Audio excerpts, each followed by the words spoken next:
नमस्कार, माझे नाव अनुष्का शंकर शिंदे आहे. मी आज तुम्हाला 26 जानेवारी बद्दल थोडी माहिती सांगणार आहे. ते तुम्ही शांतपणे ऐकून घ्यावी ही माझी विनंती.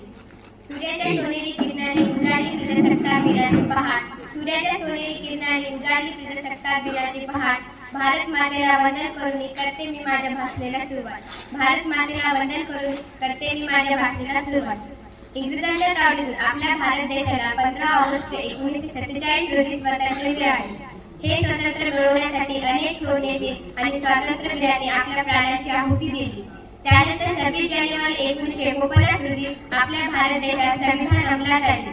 तेव्हापासून आपल्या भारत देशाला पूर्ण स्वतंत्र गणराज्य घोषित करण्यात आले.